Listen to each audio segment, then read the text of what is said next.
Experience 18 February 2025। Let's see कि आज का divine message, God is guidance, universal message क्या है। यूनिवर्स आज आपको क्या कहना चाहते हैं, आज के दिन आपको क्या जानने की ज़रूरत है। लेट्स सी कि क्या मैसेजेस हमें मिलते हैं।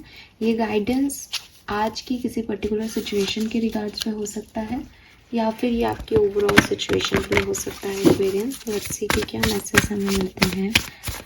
कुंभ राशि आपके लिए 18 फरवरी 2025।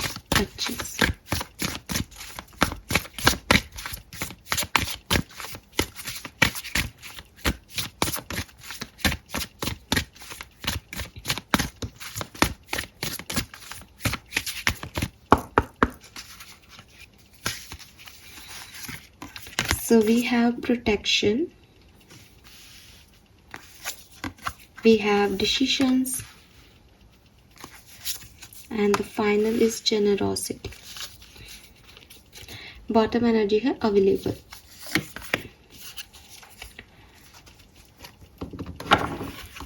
सबसे पहले कलर ऑफ द डे में मुझे लगता है स्काई ब्लू या लाइट ब्लू कलर आपके लिए बहुत सिग्निफिकेंट हो सकता है, और किसी भी तरीके से कलर आपके लिए आज लकी रह सकता है, तो आप इसे यूज़ करें। अगर मैं नंबर्स की बात करती हूँ तो मुझे एक तो नंबर 0 दिखता है यहाँ पे। मे बी ये 0 जो है वो आपकी किसी पर्टिकुलर स्थिति के बारे में मुझे बता रहा है कि 0 से स्टार्ट करना, ठीक है, नई ऊर्जाओं को रिसीव करना, नई ऊर्जाओं के साथ काम करना। तो ये इस तरीके से भी हो सकता है, या फिर नंबर 10, 20, 30, 50, 40, ये इस तरीके से आपके लिए लकी हो सकते हैं जिनमें 0 आए नंबर। एंड 1 नंबर की ऊर्जा है, 10 नंबर की ऊर्जा है, 28 नंबर की ऊर्जा है। तो अगेन 1 नंबर बहुत सिग्निफिकेंट है। देखा जाए तो 0, 1 अगेन बिगिनिंग की बात कर रहे हैं मुझे, ठीक है। मैं टैरो डेक मतलब वो दूसरा वाला डेक यूज़ नहीं कर रही हूँ। उसमें एक एनर्जी है मॉर्निंग, मुझे लिटरली वो मॉर्निंग वाली एनर्जी यहाँ पे फील हो रही है। कुछ नया करना है एक्वेरियस, जैसे एक फेज़ ख़त्म हो गया, एक साइकिल ख़त्म हो गया, अब कुछ नया करना है। और लिटरली जब मैं ये बोल रही हूँ तो मुझे 222 दिख रहा है। How my God, this is amazing. So yes, कुछ नया करने की ऊर्जा है यहाँ पे, ठीक है, चाहे वो 0 की हो चाहे वो 1 की हो। तो ये नंबर्स मुझे सिग्निफिकेंटली देख रहे हैं। एक नंबर 3 की भी ऊर्जा आई है अभी, तो नंबर 3 की भी ऊर्जा हो सकती है। यस, सो ब्लू कलर और 0, 1 और 3 की ऊर्जा, और साइकिकली अगर मैं कहूँ तो कुछ नया काम शुरू करना, ठीक है। सो अगर आप कुछ नया काम करने की सोच रहे हो ना, तो डेफिनेटली ये मैसेज आपके लिए किसी नंबर से कनेक्ट करने का नहीं है, बल्कि सारे नंबर आपको ये कह रहे हैं कि 1, 2, 3 go Aquarius. Yes, this is the right time कि आप कुछ नए साइकिल्स में एंटर हो जाओ, कुछ नया अपने लिए सोचो, एक नई सुबह देखो अपने लिए। It's the end of 1 phase Aquarius, ठीक है। कार्ड्स के क्या मैसेजेस हैं देखो, अपने आप मैंने इनको पता नहीं मैंने किस सबकॉन्शियसनेस या अनकॉन्शियसनेस में इन कार्ड्स को यहाँ पे जमाया, लेकिन चांस ली। पहले कार्ड प्रोटेक्शन का निकला था, लेकिन डिसीजन का कार्ड सबसे ऊपर है इस समय। और जो मैं अभी आपको बोल रही थी कि कुछ नया शुरू करना है, तो हो सकता है आप में से काफ़ी लोग स्टक हैं कि मैं ये काम करूं या नहीं करूं, ठीक है। या आपने कोई काम शुरू किया है लेकिन उसके रिजल्ट्स नहीं दिख रहे, तो अगेन एक कन्फ्यूज़न है कि मैं सही काम कर रहा हूँ या नहीं, ठीक है। तो यूनिवर्स आपको कह रहे हैं कि अभी डिसीजन लेना बहुत ज़रूरी है। पहली चीज़, गलत क्या होता है, ना राइट जाना गलत है ना लेफ़्ट जाना गलत है। गलत है कि राइट जाना है कि लेफ़्ट जाना है, इसकी कश्मकश में वहीं खड़े रहना, क्योंकि वो आपको कोई ग्रोथ नहीं दे रहे। हो सकता है कि आप राइट जाएं और ऐसा माने आपकी राइट तो बहुत गलत चॉइस हो जाएगी, राइट तो गलत है, रास्ता ही गलत है। तो आप राइट जाओगे, वहाँ आपको एक गलत पता चलेगा कि यार गलती हो गई, तो आपको एक एक्सपीरियंस मिल जाएगा। आप वापस सेंटर में आओगे और आप लेफ्ट जाओगे और आपको पता चल जाएगा कि यार राइट कभी नहीं जाना, दूसरों की मदद करने के काम आ सकता है। नेक्स्ट टाइम कभी कोई ऐसी सिचुएशन आए तो एक आपके पास एक्सपीरियंस होगा, तो इनडायरेक्टली आपकी ग्रोथ है। अगर राइट जाना सही है, आप राइट जाते हो तो आपकी ग्रोथ है ही। एक ही चीज़ में हार है, वो है कि कहाँ जाना है कुछ पता ही नहीं चल रहा, तो मैं तो यहीं खड़ा हूँ, उसमें कोई ग्रोथ नहीं है एक्वेरियस। सो सबसे पहला मैसेज जो आपके लिए यहाँ कहा जा रहा है, सही हो या गलत हो, डिसीशंस लो। ओवर थिंकिंग के चक्कर में, ज़्यादा दिमाग लगाने के चक्कर में वहीं खड़े मत रहो। इट्स अ हाई टाइम कि डिसीजन मेकिंग होनी ही चाहिए, ठीक है। अगर आपने डिसीजन ले लिए हैं, रिजल्ट्स नहीं मिल रहे हैं, देन यूनिवर्स आपको कह रहे हैं कि डिसीजंस आपने ले लिए हैं, पेशेंस रखो, इसके जो भी परफेक्ट आउटकम होंगे वो आपको मिलेंगे। लेकिन अगर आप सोचो कि मेरे डिसीजन लेते ही चीज़ें मेरे लिए ऐसी हो जानी चाहिए, तो ये नहीं होता। तो थोड़ा सा पेशेंस भी रखो।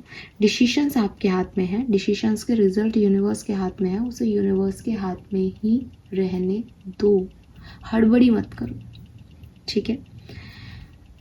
Then we have protection. Protection का कार्ड कितना खूबसूरत है, आपको दिख रहा होगा। एक लड़की खड़ी है और उसके चारों तरफ इतनी लेयर्स हैं, इतनी लेयर्स हैं कि वो पूरी तरीके से उन लेयर्स में प्रोटेक्टेड है। प्रोटेक्शन आज के ज़माने में बहुत ज़रूरी है। रीज़न कि हर व्यक्ति आपकी खुशी से जल रहा है, हर दूसरा व्यक्ति आप पे नज़र लगा रहा है, हर एक आदमी की जो है कहीं ना कहीं एनर्जी एक लो एनर्जी में है। और जब लो एनर्जी वाला देखता है कि अच्छा इसकी एनर्जी इतनी हाई है, इसका ऑरा इतना शाइन कर रहा है, तो वो जब आपको देखता है तो उसकी जो बुरी नज़र है वो आप पे कर जाती है काम, है ना। तो बहुत ज़रूरी है प्रोटेक्ट रहे हम। आपको यूनिवर्स प्रोटेक्ट कर रहा है। अगर आपको कभी लग रहा है इन दिनों कि यार ये काम मेरे बनते बनते बिगड़ गए, तो आपके काम बिगड़े नहीं है। जो काम सही नहीं है वही काम नहीं हुए। You are extremely protected. आप यकीन मानो, आप यूनिवर्स के इतने चहेते हो कि उन्होंने आपको न केवल एक बल्कि 7 लेयर में जो है वो आपको बाउंड कर रखा है। तो रिलीज योर फियर्स। जो आपको अपनी सक्सेस को लेकर के, अपने काम ना बनने को लेकर के जो भी डर हैं कि अगर मैंने ऐसे किया तो नेगेटिव एनर्जीज मुझे पकड़ लेंगी, या मैंने ये किया तो ये हो जाएगा, वो किया तो वो हो जाएगा, इन सब चीज़ों से बचो, ठीक है। आप में से काफ़ी लोगों को ये भी कहा जा रहा है कि आपके अंदर इतनी ऊर्जा है कि किसी की हिम्मत नहीं है कि वो आप पे नेगेटिव ऊर्जा लगाए। फिर भी अगर आपको लगता है तो आप प्रॉपरली अपने ऑरा को क्लींस करना शुरू कर दें। मैंने कई बार आपको पहले भी समझाया है क्या कि अपने हैंड्स को आते ही साबुन से नहीं बल्कि नमक से धोने लग जाए। नमक में इतनी पावर है कि वो ब्लैक एनर्जीज को, नेगेटिव एनर्जीज को सोख लेता है। और जनरली जो एनर्जी का ट्रांसमिशन है वो आप, क्योंकि कोई भी चीज़ का लेन देन अपन हाथ से करते हैं, तो वो जो है हैंड्स के माध्यम से ही आपके ऊपर आती जाती है। तो हाथ अगर आप नमक से घर आए या बाहर जाते हैं, 4 लोगों से मिलते हैं, तो आपने घर आते ही अगर नमक के पानी से हाथ धो लिए तो, या नमक से हाथ धो लिए, तो अपने आप चीज़ें जो हैं वो आपके लिए अच्छी हो जाएंगी, ठीक है। सो ये मैसेज मुझे आपके लिए यहाँ पे ज़रूर मिलता है, काफ़ी लोगों के लिए। Then we have generosity. Generosity का कार्ड कह रहा है कि कभी कभी ना लोग इतने नेगेटिव नहीं होते, लेकिन हम उनके लिए नेगेटिव सोचना शुरू कर देते हैं कि ये तो मेरा बुरा ही चाहता है, या ये तो मेरे पे नज़र ही लगा रही है, या इसकी तो मुझे जो है वाइब्स ही अच्छी नहीं लगती, ये इसकी वजह से मेरे काम बिगड़ रहे हैं। ये जो थॉट प्रोसेस है आपका, ये अच्छा नहीं है लोगों को लेके, ठीक है। प्रॉब्लम ये नहीं है कि कोई गलत है और आप मूर्ख हो रहे हो और आप कह रहे हो कि नहीं नहीं ये तो मुझे इतना सही लगता है। प्रॉब्लम ये है कि क्या आप लोगों को इस तरीके से जज कर रहे हो कि उनकी एनर्जी क्या है और क्या नहीं है। अगर किसी में ये क्वालिटीज़ होती भी है ना कि वो लोगों को जज कर सकते हैं, तो भी वो कुछ बुरा नहीं जज करते। ठीक है, वो कहते हैं कि हाँ इसकी एनर्जी अच्छी है, किसकी एनर्जी खराब है क्या नहीं। बुरे को अगर आप बहुत ज़्यादा देखने की कोशिश करते हो तो बुराई दिखने लग जाती है और बुराई हावी भी बहुत जल्दी होती है, तो आपके अंदर भी वो बुराई आ जाएगी। तो कहते हैं ना कि जो जैसा था उसको वैसा ही दिखाई दिया मेरे बारे में।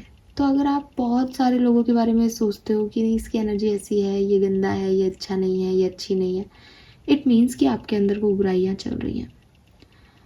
तो यूनिवर्स आपको कह रहे हैं कि इंस्टिंक्ट होने का मतलब, गट फीलिंग होने का मतलब, कभी भी आप किसी एक हीलर को या किसी सही व्यक्ति को जिसका ऑरा सच में क्लिंज है, आप उसके मुंह से ये शब्द नहीं सुनोगे कि इसके अंदर मुझे एक विची एनर्जी लग रही है।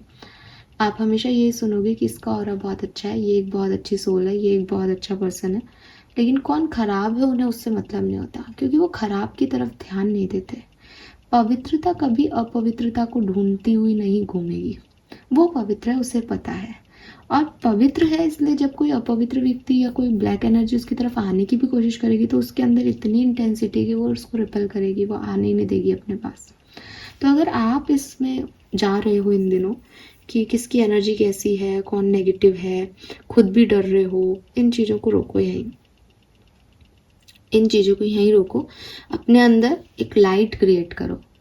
ये वो लाइट है जो आपको तो रोशन करेगी, इर्द गिर्द के लोगों को भी रोशन करेगी। जब आप इस लाइट की रोशनी में लोगों को देखोगे, आपको नेगेटिविटी नहीं दिखेगी। अच्छे लोग बुराई नहीं देख पाते और वो बुराई देखना ही नहीं चाहते। चाहें तो देख सकते हैं पर वो देखना नहीं चाहते। क्यों देखें, क्यों मैनिफेस्ट करें खराब चीज़ों को, क्यों सोचें नेगेटिव के बारे में। तो अच्छाई के बारे में सोचो ताकि अच्छी चीज़ें मैनिफेस्ट हो सके। अगर कभी बुराई से टकरा भी जाओ तो कहो कि हाँ ठीक है, लग रहा था लेकिन हमने नहीं सोचा था ऐसा होगा, कोई बात नहीं, हमारे अंदर उतनी लाइट है कि हम इससे लड़ लेंगे। दिमाग लगाना ही नहीं है। 10 दिन खराब नहीं करने उस बुराई के चक्कर में। कभी गलती से सामने आ जाए तब देख लेना, हिम्मत होगी आपके अंदर। तो अपनी जेनरॉसिटी को, अपने अंदर के प्यार को, अपने अंदर की लाइट को रोशन रखें एक्वेरियस। एंड देन अवेलेबल का कार्ड अगेन जो मैंने बिगनिंग में मैसेज दिया ना आपको, क्या कि सही समय पे सही डिसीजंस लेने ज़रूरी हैं। अपने आप को ओपन रखना बहुत ज़रूरी है, अपने आप को अवेलेबल रखना बहुत ज़रूरी है। आप सोचो कि एक बहुत इम्पॉर्टेंट फ़ोन कॉल आपके फ़ोन पे आए एंड आप हो ही नहीं फ़ोन के आसपास, गया फ़ोन। तो जो मैंने अभी आपको मैसेज दिया था ना कि राइट लेना है या लेफ़्ट, उसमें चाहे ना राइट लेना गलत है ना लेफ़्ट लेना गलत है वहाँ होना ही नहीं, वहाँ डिसीजन मेकिंग करना ही नहीं, वहाँ स्टक खड़े रह जाना। तो अवेलेबिलिटी और नॉन अवेलेबिलिटी भी आपको यही कह रही है कि भाई गुड मॉर्निंग हो गई, नया फेज शुरू हो गया, रेडी रहो, काम करो, अपने कर्मों से पीछे मत हटो, सही गलत इन सब को जज मत करो, नेगेटिव एनर्जी ये सब मत दिमाग में रखो। दिमाग में सिर्फ एक चीज़ रखो, मुझे ये चीज़ अचीव करनी है एंड आई एम अवेलेबल। कोई भी चीज़ मुझे मेरे तक आएगी तो मैं उसके लिए अवेलेबल हूँ, मैं रिसीव करूँगा उस एनर्जी को। तो ओपन अप की एनर्जी में आना, नई शुरुआत करने की एनर्जी में आना। इसीलिए शायद वो ज़ीरो, शून्य की ऊर्जा थी कि बस अब यहीं से तो निकलना है, ये मैं खड़ी हूँ वहाँ पे जहाँ से आगे बढ़ना है। ठीक है, पर अब आप हो ही नहीं शून्य पे, आप माइनस में चल रहे हो, तो कहाँ से, पहले माइनस से ज़ीरो पे आना पड़ेगा आपको। तो ये अवेलेबिलिटी आपके लिए बहुत ज़रूरी है। प्लस एक गाइडेंस आपके लिए ये भी है इस कार्ड से कि परफेक्ट टाइम पे चीज़ें अपने आप होंगी। आप अगर पीछे मुड़ के देखेंगे अपनी लाइफ में तो आपको रियलाइज़ होगा कि काफ़ी कुछ अपने हिसाब से घट गया लाइफ में। ठीक है, अपनी टाइमिंग पे हो गई वो चीज़ें अपने आप, अच्छी भी और बुरी भी। ठीक है, मैं चाहूँगी कि आप अच्छे पे फोकस करें कि बहुत कुछ अच्छा अपने हिसाब से अपने टाइम पे हो गया। घर में आपके घर में किसी की शादी हो गई, आपके घर में कोई बेबी हो गया, आपके घर में कोई पूजा हो गई, आपके घर में आपने कभी कोई बोर्ड एग्ज़ाम में बहुत अच्छे मार्क्स ले लिए, आपका बिजनेस ओपन हो गया। सब अपने हिसाब से आप सोच रहे थे, आपकी प्लानिंग्स भी थी, लेकिन हो गई चीज़ें। तो राइट टाइम पे राइट चीज़ें हो जाती हैं एक्वेरियस। और जब तक समय राइट नहीं होता ना, तब तक हम कितने हाथ पैर मारें, वो चीज़ें नहीं हो पाती। तो आउटकम्स की तरफ नहीं देखें, कर्मों की तरफ देखें कि मैं कोशिश कर रहा हूँ, जब इसका सही समय होगा ये ज़रूर जो है मेरे सामने इसके आउटकम्स आएंगे। मैं अगर ये सोचूं मैं ये कर्म कर रहा हूँ, मुझे कल इसके आउटकम मिले, तो शायद मुझे निराशा हाथ रख सकती है। लेकिन मैंने बीज बोए हैं तो उससे फूल फल खिल ही जाएगा। कब तक खिलता है, मिट्टी की क्या क्वालिटी है, क्या खाद दी है मैंने, ये सब छोड़ दो, ठीक है। सो नेचुरली चीज़ों को होने दो, राइट टाइम पे राइट चीज़ें अपने आप होंगी। आप बस अपने कर्म करते रहो और अपने आप को अवेलेबल रखो। फाइन, लेट्स सी एक्वेरियस की आपके लिए क्या कर्मा कार्ड है हमारे पास। ओके,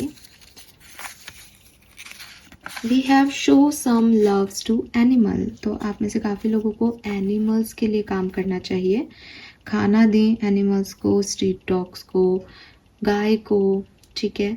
किसी और एनिमल की भी सेवा कर सकते हो जो आपको पसंद हो, तो उनकी तरफ प्यार भी, अफेक्शन भी शो करोगे तो वो उसमें भी खुश हो जाएंगे।